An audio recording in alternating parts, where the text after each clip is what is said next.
Би 2001-ээс 2007 онд бол Оросын албанаас Москвад бол улс төр судлалын тэнхимд улс төр судлаач стратегч мэргэжлэр төгссөн. Бакалавр магистртаа тэгээ аспирантурт байж би буцаж ирж байсан. Дорж содоо гэдэг чинь бурхны нэр юм уу? Чамд энэ нэрийг яагаад өгсөн бол? Энэ намын нэр манай эмээ өгсөн.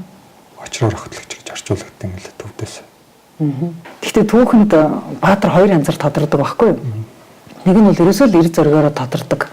А нэг нь зөвхөн нөхцөл байдал тэр хүнийг Баатар болгодог байхгүй юу? Чи аль Баатар нь вэ? Би бол ерөөсөө л иргэний үргээл биелсэн.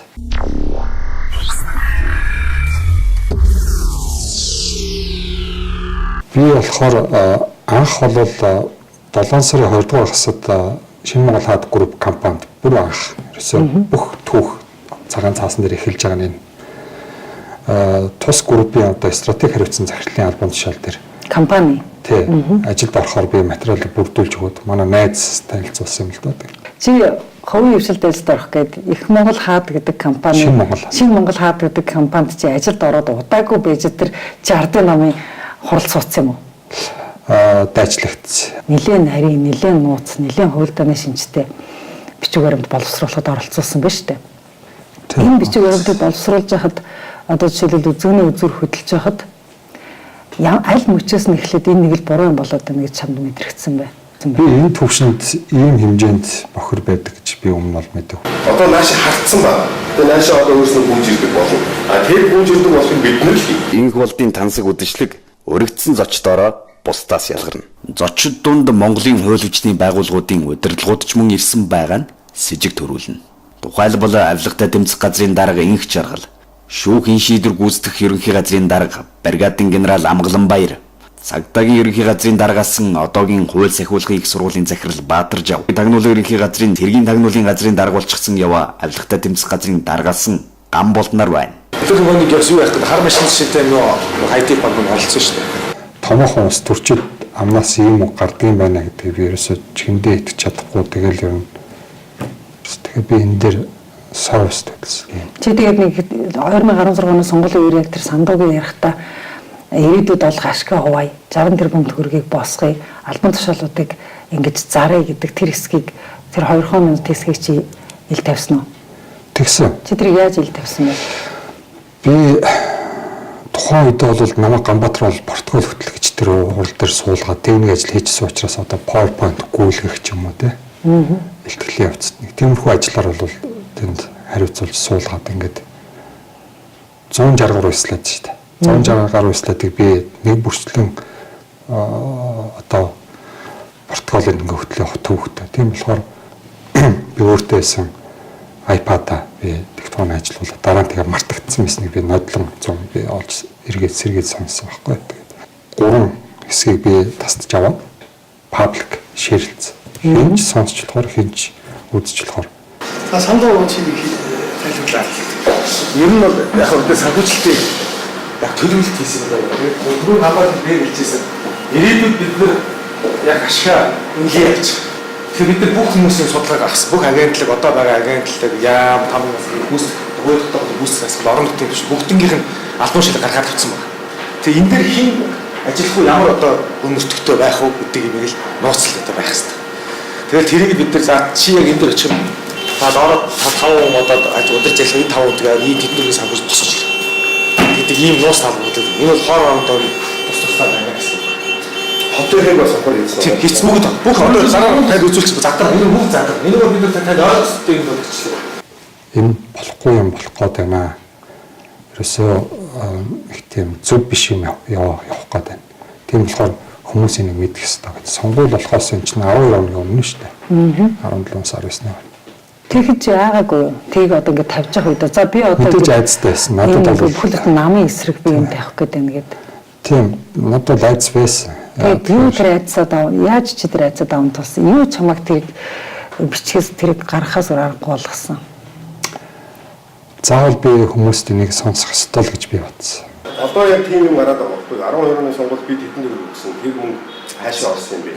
Би намын байрны гадаа ирээл тэгээд тэрэнд нэг зөвхөтөө өгöd байгаа. Энэ төрийн нууцтай холбоотой.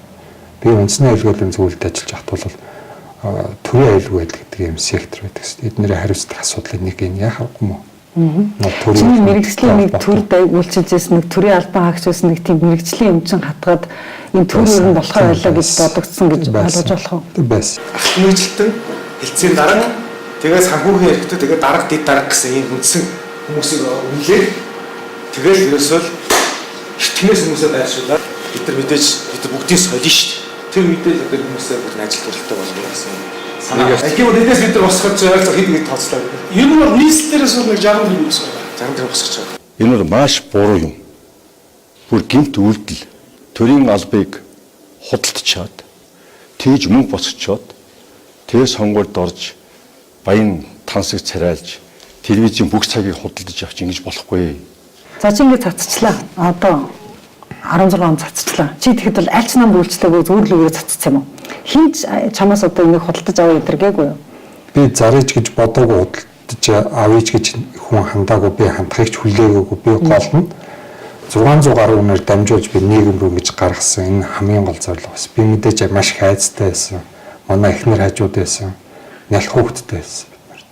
Ойч хөрөөгөө жоо хүүхэдтэй байсан.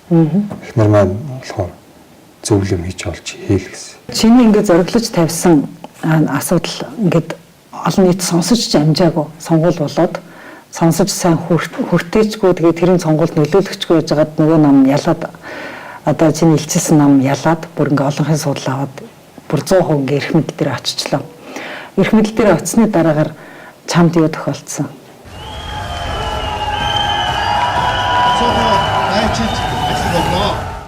Анх сандуу 6 сарын 19-нд над руу занал хэлжсэн. Чи тагнах чагнаха хуйлтай шүү гэд над руу занал хэлжсэн байхгүй. Би уулзсан дээр суугаад өөрөө олцсон уулзсан дээр нууц гэж хинч анхааруулаагүй, нууцын зэрэглэл тогтоогдоогүй ийм уулзсан дээр сууж ах би протокол бичээ суужсэн. Намайг санаатаа сонссон дагс. Намайг аль нэг намайг явуул гэж ярьсан. Би анх энэ хүмүүстэй уулзахаас өмнө би стратеги хариуцсан захирал болох гээд ингээд явж исэн хүн шүү дээ. Эдгээр намайг ингэж чирж оруулчаад одоо намайг алдар хүндийг бол зөндөө готоож. Дорж содоо гэдэг чинь бурхны нэр юм уу? Чамд энэ нэрийг яагаад өгсөн бол? Энэ намын нэр, манай эмээ өгсөн. Болд гэдэг нэр нь хиний нэр юм?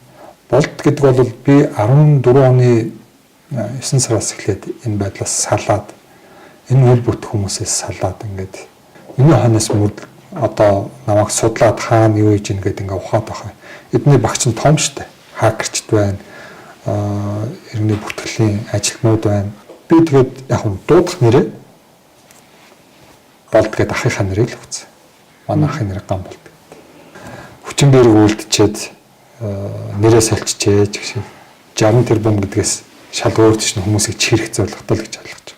Энэ юу нэг эвлүүлэг гэж одоо олтрол мэлцээд байгаа шүү дээ ард юм. Тэгэхээр энэ эвлүүлэг мөн бишиг одоо хүмүүс юугаар мэдэх ёстой, яаж мэдэх ёстой? Энэ бол ердөө тасралтгүй бичигдсэн нэг файл нэгдүгээрт. Хоёрдугаарт би бол улс төр судал мэргэжилтэй болохоос ямар нэгэн аудио юм уу студийн тим нарийн мэргэжлийг мэдгүй. Би зөвхөн хэрэглээний компьютерийн мэдлэгтэй. Би нэг логикийн нэг зүйлийг хэлээ л да энэ дээр юу гэхээр 2012-оос 16 оны хооронд ардын нам бол мөнгө муутай байсан гэдэг бол хүмүүс энэ Сандуугаанбаатар их болт нэг байр суурьтай байдаг. Тэгэхээр энэ сонгуульд яаж орох вэ нөгөө ресурс хэрэгтэй. Энэ ресурсаа яаж босгох вэ гэдэг асуудал байсан учраас энэ бүх асуудлууд ингээд мөнгө босгох санхүүгийн схем гэдэг юм өөрсдөө ингээд яваад өгсөн. Энэ дээр бас намайг хийлээ гэж хүмүүс яриад ах шиг байгаа. Тэрийг хийж өгсөн гэж. Би санхүүгийн юм биш. Нэгт хоёрт би ардын намын мөнгөний орлого залгыг төсөөлдөг, тооцдог, хяндаг ийм хүн биш. Гуравт энэ төрийн байгууллагууд, энэ төрийн өмчт үйлдвэрүүд, олон улсын байгууллагууд, гадны хөрөнгө оруулалтын компаниудын энэ бүх жагсаалт эднэрийг бол сандуугийн ихчийн хөвгт үлзий энэ бүхэн зөвхөн базж ирдэг. Би зөвхөн техникийн асуудал хийдэг ийм л хүн биш. Шивдэг. Мэдээлэл илчээснээс хойш гэрч хүнд яг ер нь амьдралд нь юу тохиолддгийг юугаа алдсан? Энэ бол маш хэцүү юм байлаа. Хэвийн одоо хэрэгчлөөгөө бүгдийг алддаг юм байна. Эхнэр хүүхдээ санаж байна уу? Маш их санаж байна. Хэд хонж байна одоо олцоогоо? 70 гаруй онцсон шүү дээ. Хизээ хүмүүсэлд тэд нэр явах болсон юм. Ер нь яг яасан? Сая 17 оны 4 сарын 5-нд 5-6-нд Ганбаатартай холбоотойгоор юм асуудал үүссэн дараа болов. би маш их зочирцсан. Яг тэр миний хувийн нууцтай мэдээлэл бүгдийг цуглуулсан байсан. Чамайг тэгж ихнэр хүүхдээ явуулталцаа айлгсан яг ямар үг хэлсэн? Тийм. Хэрвээ дарга зөвшөөрөл бид Дарга тийм хий. одоо би ойлгохдоо бол инх бол даргыг гэж ойлгож Мөн би их бол. Тэгээ дарга зөвшөөрөл яана гэсэн. Хэрвээ дарга зөвшөөрөл бид чамайг устгахад ядах юм байхгүй гэж ингэж хэлсэн. Тэр үед сандраад ямар ч ихнэр хүүхдээ хотоос холдуулъя гэдэг юм бодол толгойд орж ирээд ингээд 4 сарын 10-нд хагас өдөр би ихнэр хүүхдээ шууд хүүхдээ явуулсан. Хүүхч одоо эдэн настай. Одоо 8 сард одоо хэлд орж ирнэ гэсэн сонссон. Тагнуул дээр чамайг яалаа гэж дуудаад ирсэн. 4 сарын 6-ны өдөр намайг Ганбаатар бол ажил дээр ирэхийг шаардаад занл хийж ад явсан шүү дээ манай гэрийн гаднаас. Намайг гүжирдээдсэн учраас би өөрөө яриаг би баримжуулах гэж би хүүхдүүдийн сонсдог MP3 FM радиот. Тэрийг кармалаад би хасаагаад 2017 оны 4 сарын 6-ны өдөр 14 цаг 12 минут Ганбаатар офис руу явж ирнэ гэдээ би кармалсан. Ганбаатар өөрөө бие хамгаалагч нараар хүч түрээд намайг дээрэндээ тавцсан. Тэгээ би хаяа явд гэсэн. Тэгээ намайг одоо бол бусдыг чагнасан гэдэг хэрэгээр ирүү үсгэсэн. Тагнуул дээр. Өөрийнхөө хэлсэн ярьсныг баримтжуулах зорилгоор бичсэнийг чагнах гэж үздэггүй шүү дээ. Яагаад чи тэрийг хэлж өөрийгөө өнгөлөгүй? Би бол жоохон гин алдсан л да. Тэгээд 4 сарын 14-ний өдөр намайг кафе Бенигээс 7 тагнуулын ажилтан өргөөд аваа явсан. Өглөө 11 цагт дөнгөж өнгөрч байгаа. Тэгэхээр би өөрийгөө л бичсэн шүү дээ. Би өөр хүнийг бичээгүй шүү дээ гэж хасгарч болоогүй юу? Намайг бол нодлын 9 сараас хойш миний амь насанд хална гэж удаа дарамтлсан. Сая хамгийн сүүлийнх нь 4 сард байсан. Тэгээд намайг тагнуулаар бариулаад ирүү үсгэсэн байгаа. 133-ын 1-ээр. Үнэхээр инээдтэй юм болж байгаа энэ дээр. Засгийн газар хэрэг эрхлэх газрын дарга Ж Мөнхбат надад юу санд болгосон гэхээр 90 минутын бичлэг бол эвлүүлэг байсан юм а гэдэг дүрс бичлэгийг биднэрт хийж өгөөч. Тэр мөнгө нь хэдийн хэмжээний мөнгө байсан бэ гэхээр $1 сая асуудал яригдж байгаа шүү. Яаж явж байгаа чи тэр саунд очиод орцсон юм. Юу тэр сая доллар гэж яригдаад байгаа. 6 сарын 8-ны үеэр над руу Германаас хүн холбогдъё гэж дуудуулсан. Нөгөө анзаалгасан тэгээ ярьсан. Энэ бол Алтан дорд Монгол компани захирал Ганболд. За тэгээд Ганболд ирээд яасан. Канто төр өдөр. Дөрөв давхарт нь VIP саунд орсон чинь тэнд нь Сэмазрын эрхлэх газрын Мөнхбат нүцгэн сууж идэг. Яри өрнсөн тэнд юу болсон гэхээр инх бол дарга намайг явууллаа. Өөрөө уулзалтай. Намайг 90 минутын бичлэгийг эвлүүлэг гэдэг ийм дүрс бичлэгийг студид бичээд биднэрт өгөөч. Тэгвэл бид нэр одоо чамааг эхнэр хүүхдтэй чинь 7 хоногийн дотор дорн гадагшаа гаргая. Тэгээд Мөнхбат өөрөө хэлж байгаа шүү дээ надад. Мөнхбат болохоор чамайг сая доллар нэгсэн гэж яриад байгаа шүү дээ. Дорд задав надад 60 тэрбумын хэрэг гэх энэ асуудал эвлүүлэг юм а гэдэг үннийг би Монголын ард түмэнд одоо дэлгэж нэвтрүүлэг хийж өгье. Энэний хөлсөнд төлбөрт нь $1 сая өгөө гэсэн ийм одоо зүйлийг бол тулгсан байж байгаа. Тэгэхээр 10 жилийн хугацаанд гарах зардлууд гэж сая долларыг Америк долларыг санал болгож эхэлсэн. Чи санал болгосон юм. Надад санал болгосон. Хин чамд сая долларыг санал болгосон. Юу сая доллар гэдэг үг хиний амнаас эхэлж гарсан. Би бүр хийн ярьж Ганболдын амнаас. Энэ бичлэгийг би хийлэл бол би ерөөсөө өөрийгөө гэмт хэрэгтэн гэж нотлсон. Нотлохоор тэднийг гарт өгч байгаа. Тэгээ чи ихнэр хүүхдээ ярьсан уу энэ асуудлаа? Тэр оройдож би их нэртэйгээ ярьсан, их нэр ууралсан. Наад хүмүүстэйгээ бити уулзаад байгаа чи. Би гол нь энэ надад тавьсан өрхнүүд дээр би яагаад ингэж уулзаад байсан гэхээр надад бол аль болохоор л их фактууд хэрэгтэй байгаад байгаа байхгүй. Яагаад тэгэхээр бүхэл бүтэн нам миний эсрэг маш олон одоо чиглэлээр товтолж байна. Тэгэхээр би ганцхан 90 минутын бичлэгийг Excel файл, PowerPoint хураар би эднэрийн өмнөөс зогсож чадахгүй байхгүй. Тэгэхээр надад фактууд хэрэгтэй. Эдгээр яг яаж ажилласан гэдгийг мэдхэрэгтэй. Өрхөн хэрэгтэй. Би бүгдийг би цуглуулж авчиж би өөрөө хамгаалтыг бий болгох хэрэгтэй. Өмнө нь бол миний 5 жилийн өмнө цуг ажиллаж байсан хүнийг над руу явуулаад чи усаа сонго, сургуулаа сонго. Тэгээд дээр нь чамд 2 өрөө байр өг. Хин энийг хилээд ингэж байгаа юм бэ? Чиний цаан чи хэн байгаа гэдэг ингэ асуух. Аюулгүй зөвлөөс явуулсан л гэсэн. Тэрнээс илүү би хэдлийн сурвалж чадаад. Аюулгүй зөвлөж харин одоо энэ 60 тэрбумын асуудалд анхаарал тавьж авах хэрэгтэй биш үү? Уг нь бол тийм. Тагнуулын ерхий газраас ч хүмүүс холбогдож байна. Прокуророос ч хүмүүс холбогдож байна. Лайвын шаард нөгөө Женко Батулга байна гэдэг нэг эвлүүлсэн байсан шүү дээ тий. Чи ер нь Батулга нэр дэвшигчтэй тарлаж үзсэн үү? Таних уу юу? Яг түүш удан гэнэд бол зөрж алхаж байсан замын гарцаар. Хүрээгээ тэлээд байгаа байхгүй энэ өдрөөр. Хэд хоногийн мөнх бат нэмэгдээд аваад ирсэн. Одоо амар ойсгалан байна. Амар ойсгалан зохион байгуулалт 3 удаа ярьслага мэдээлэл хийсэн. 8-9 төрлийн хурал зөвлөгөөний бичлэгүүдийг хооронд нь нэгтгээд эвлүүлээд ийм байдлаар ярьсан мэтэр болгож олон нийтэд цацсан. Сая 4 сарын 12-нд 60 тэрбумын асуудал бол сонгуулийн ядмаг зохиол байсан гэж хэлээд 14-нд наваа барьчихсан шүү дээ. Би эдгээр бол маш зохион байгуулалтаар бэлтгэлтэй ажиллаа хийж гэнэ гэж ойлгож. Гэхдээ би нэг л юм дээр айгүй итгэлтэйсэн. Нотлох баримт надад байгаа. Би тэрийг баттай газар хадгалсан гэдэгтэй л би амар итгэжсэн учраас ямар нэг хэлбэрээр үнэн задрах ёстой гэдгийг би хүлээсэн. Өөр надад Чамд одоо ерөөсөө үннээс өөр ямар ч зэвсэг байх. өөр юу ч баг. Зөвхөн үнэнтэй. Өөр үннээс өөр ямар ч ханьгүй. Ийм байх ямар вэ? Олон нийтийн дэмжлэгийг аягүй хөвгөлд юм лээ те. Чамайг болт гэдэг нэртэй нэр нь худлаа.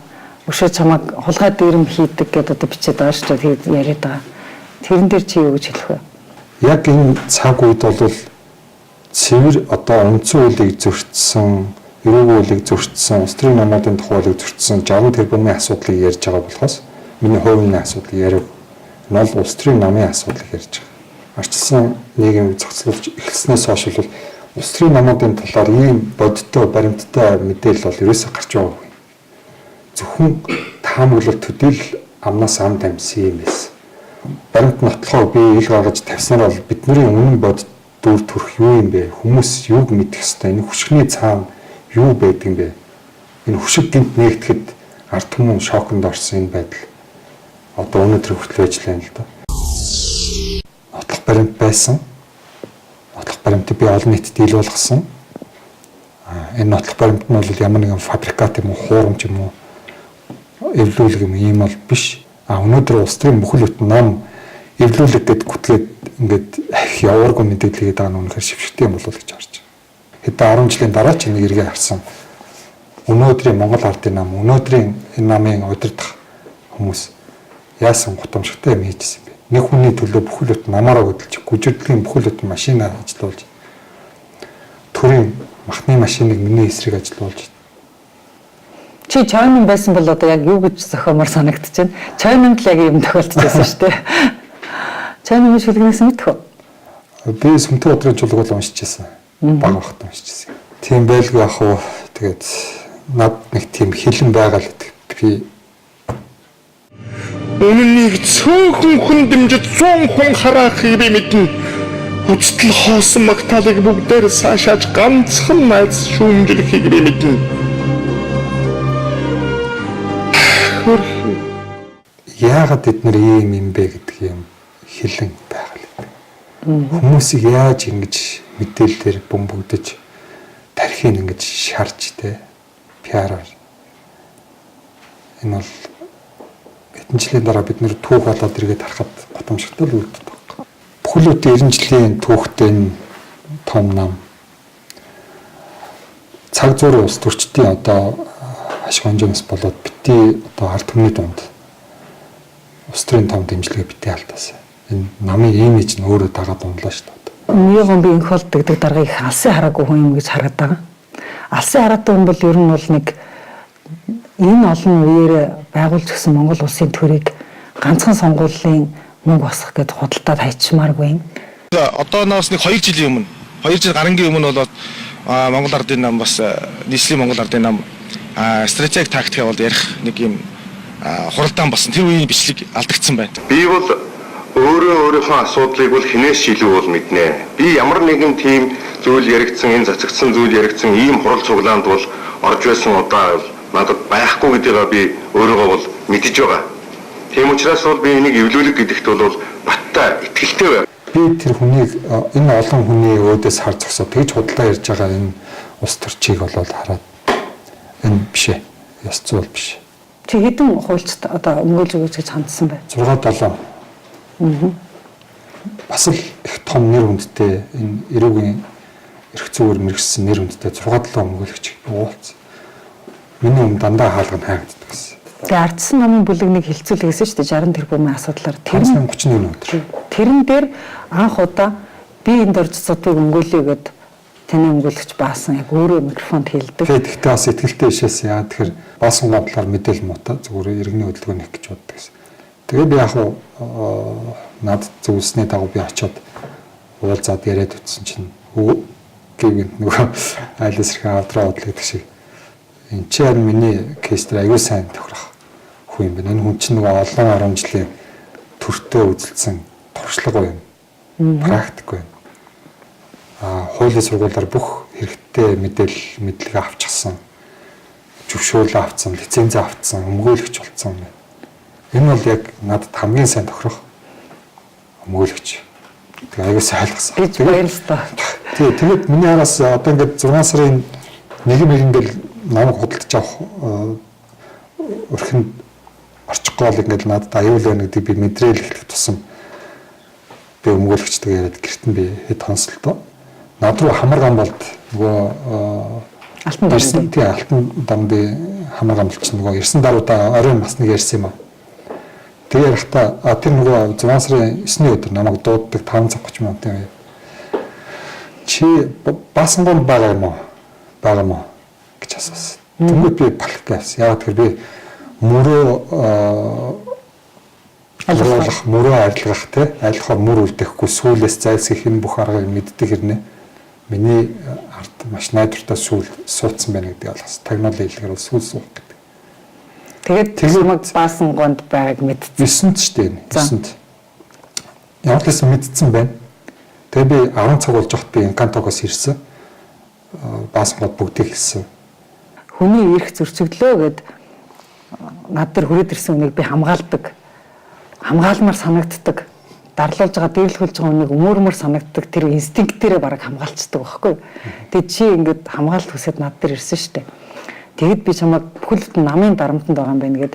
Тэгээ би чамайг өмгөөлмөр санагдаад өмгөөлээд өөр чамайг оруулах газар олдохгүй байна гэд өмгөөлөгч чинь айцсан чи айцсан хоёлаа ингээд нэлээд сандарсан манад ирэхээр нь би шууд л илдэм бодохгүй чамайг гэртээ үлдээсэн штэ хөдөө явахын өмнө. Чи намайг тэгнэж бодож байсан уу? Би бас шууд хэлэхэд бол бас ихтэй бичлээс. Би ямар ч гарц мэдхгүй юм байдалд байсан шүү дээ. Би яаж өөрийгөө хамгаалах вэ?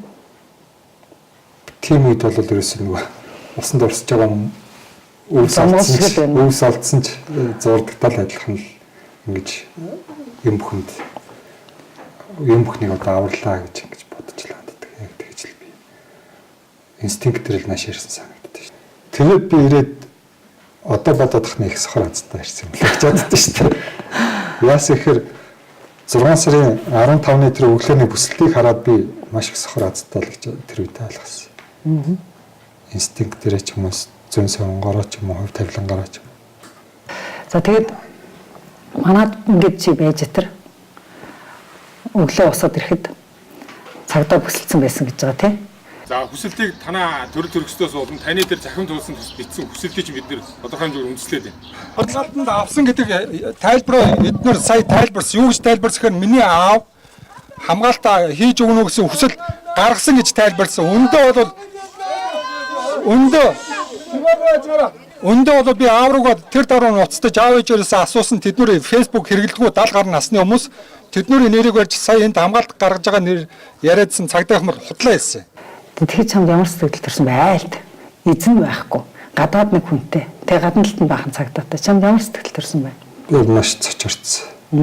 Намайг ингээд ямар нэг хэлбэрээр одоо шууд хүч хэрэглээд ингээд шууд аваад явах юм байна гэдэг л гинтдэгч би харсан. Угаасаа ч тэр бүслэлт хийсэн хүмүүсийг бол хараад тийм байдалтай зогсож байсан л доо. Хамгаалт гэхээс илүү над руу одоо биеэрээ хараад зогссон. Ажиглалт маягаар ингээд байрлалтай байсан. Хэрвээ хамгаалж явбал над руу нуруугаар зогсоод гадны одоо объект руу биеэрээ ингэж хандсан юм байдалтай байна. Гэтэл энэ хүмүүс бол хоёр игнэгээр тэгээд хашааны дот нь бүр хувийн эзэмшлийн талбайд ороод ирсэн. Нөгөөх нь гадна талаа ийм хамгаалтад байсан. Энэ үед бол би маш их цочирдсан. Бүр би яах нь сандарсан. Би яах гэж ингэж ийм гэмт хэргийг илчлэвдээ гэж харамссан уу? Надад бол миний найзад бол хэлдэг л дээ. Тэгээд чи зүгээр л дуу өнгөрөхгүй яасан бэ л гэж хэлдэг. Өндөө бол одоо дуу өнгөрсөн бол яах байсан бэ? Дуу өнгөрсөн бол би өнөөдөр ингэж байж ийн гэдэгт бол итгэхгүй байна. Яагаад тэгэхээр ямар нэг аргаар намайг одоо миний хэрэгчлөөг боомлох, зохиомлоор хэлсээр эрүү үсгэх энэ процесс нь бол амжилттай явчихсан байна. 6 сарын 9-нд Мегомби инх бол намайг ганцаарчилж уулзъя гэж байна гэж одоо гуйсраагаад намайг орой 5 цагаас 8 өнгөртөл гуйсраагаад би аргагүй ихэнд өөрийгөө хамгаалттай байдалтай одоо гэрчүүд үлдээгээд ингэ тэр уулзанд ганцаар явсан. Encanto хотын спорт центрийн VIP Sound. Тэнд инх бол дарга байгаагүй. Хэн байсан гэхээр засгийн газрын хэрэг эрхлэх газрын дарга Ж Мөнхбат байсан.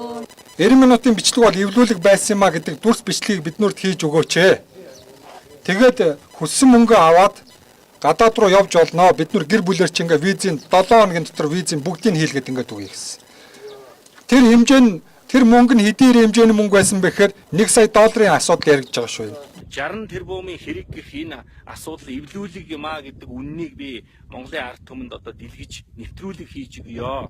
Энийний хөлсөнд төлбөрт нь 1 сая доллар өгөө гэсэн ийм одоо зүйлийг бол тулгсан байж байгаа. Дээрээс нь 6 сарын 6-нд бол жилийн өмнө надтай цуг ажиллаж исэн үнээр дамжуулж шөнө 10 цагийн үед бол намайг уулзъя гэж одоо дуудуулсан байгаа. Энэ дуудуулалтаа юу гэсэн гэхээр одоо яг юу хүсэж байгаа юм? Энийгээ хэлчих гэж хэлсэн байсан. Цаад дамжуулсан асуулгасан нь бол Амундра байсан. Одоо та бүгд мэднэ. Игэл телевиз. Амундра.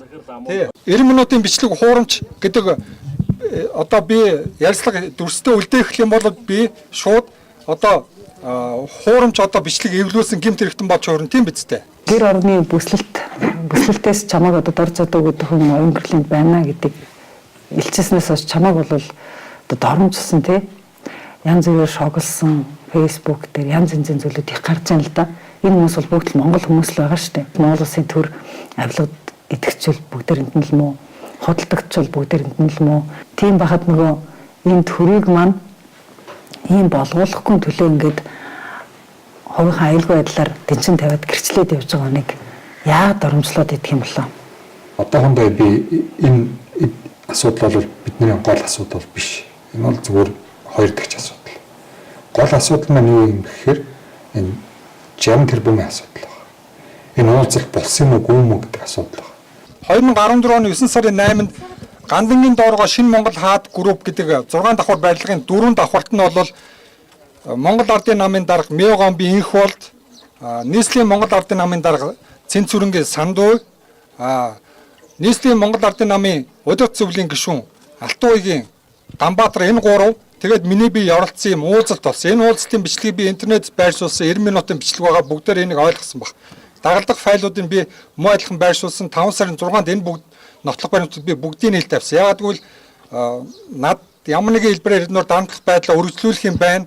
Хууль яналтын байгууллага намайг ороох юм байна гэдэг би маш сайн ойлгосон. Нэгт хоёрт 6 сарын 1-ээс бүх нийтээр амардаг өдөр одоо арх дарс зардггүй өдөр миний 5 жилийн өмнө цуг ажиллаж байсан үнээр дамжуулаад 750 г-ийн архтай намайг одоо хүсэж байгаа сургуулаа нэрлэл аль улсаа сонго. Тэгээд дээр нь хоёр өрөө байр өгье ганцхан энэ нэргийг орхиод алга болооч 4 жилийн турш алга болооч гэсэн юм мессеж өгүүлсэн. Энийг хэн өгсөн бэ гэж асуусан чинь үндэсний аюулгүйн зөвлөлөөс өгсөн гэж хэлсэн. Энд бол 3 хүн байдаг те та бүгд мэднэ. Одоо чамайг гадаад руу бушуухан явуулах юмсан, амын чинь бушуухан өдөх юмсан, эвлүүлэг гэж хуурамч бичиг баримт хийлгэж авах юмсан гээд байгаа. Тэр үндэсний аюулгүй байдлын зөвлөлийг чи ямар үндэсний аюулгүй байдлын зөвлөл болоосоо гэж бодож байна? Гэхдээ яг би ерөнхийлөгч хэлбэрт орж хандж бол 3 удаа би энэ асуудалд анхаарлаа хандуулад ямар нэгэн байдлаар үйлдэл хийгээч гэж би хүссэн. Одоо л асуудал алга. Одоо хариу ирсэн юм алга. Би нээлттэй олон нийтэд нээлттэйгээр би хандсан. 6-наас хойш бараг 40 гаруй хоног өнгөрсөн байна. 50 хоногч болж байна. Одоо яг ингээд 60 тэрбумаар ингээд хөдөлгдсөн юм төрийн сүлжээ. Ер нь цаашдаа яад юм? Сүүлийн үед яриад шүү дээ. Их хурлын бараг 65 суудлыг авцсан нам өшөө эрх мэдэл нь хүрэхгүй нь өшөө эрх мэдэл хэрэгтэй гэдэг юм байр суурь авих яриад шүү дээ. Гэтэл засаглалын одоо онлоор бол засаглалын 3 мөчр нь бие нэг хянах ёстой гэж ярьдаг болохоос биш 3 мөчр нь нэг намд очиод улс хөгждөг гэдэг юм зарчим одоо Сэрэг мандлын Францд хүртэл байгааг байхгүй. Энэ бол шүүх засаглал, хууль тогтоох засаглал, гүйцэтгэх засаглал энэ гур бол гурлаа бие нэг хянаж балансаа барих ёстой гэдэг энэ ойлголтыг манад яагаад буруугаар ингэж тайлбарлаад Инх болдын тансаг үдшилэг өргөдсөн зочдоороо бусдаас ялгарна. Зочид дунд Монголын хууль хүчний байгууллагуудын удирдлагууд ч мөн ирсэн байгаа нь с ิจ төрүүлнэ.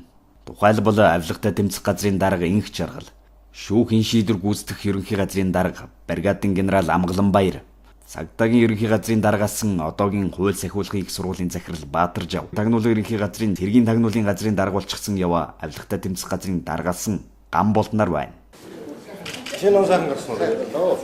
2016 оны сонгуулийг хэрхэн луурдах тухай төлөвлөгөөгөө ярьж суухдаа сандуй инх бол даргаас хуулийн хамгаалалт хүсээд байсны учиг тайлагдах шиг болов.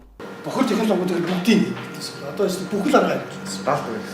За багийн аяг бол хуулийн хамгаалалт энэ бол хамгийн хэцүү байна. Яг манай хүмүүс яг одоо том юм одоо хүндэт эхэлнэ. Тэр үед бас бидний бас хууль хамгаалалтын хамгаалалт бас хэрэгтэй. Түүнээс хамгаалалтаа бол бид зөрөгтэй юм байна тийм. Асуудлаас айхгүй аймаггүй нэг Одоо тэр айсан багс. Хандууч юм сонгуулиас хашаанд хамарчаад байгаа шүү дээ. бид нарт одоо шүүх засаглал баг биднэрт үйлчилж байгаа зөв юм а гэдэг юм тайлбар яваа. Энэ бол маш хортой мэдээлэл, маш хортой вакуумсан одоо толгой угаалт явж байгаа. За үнэхээр тайвшрыг. Сайхан сонголт хийчлээ. Дарангуул багасчлаа. Аюулгүй багасчлаа гэж бодъё. Тэр төрийг хөдөлгөгчсэн тэр аюул занал алга болчлаа гэж бодъё. Тэгвэл чи юу мөрөдөх вэ?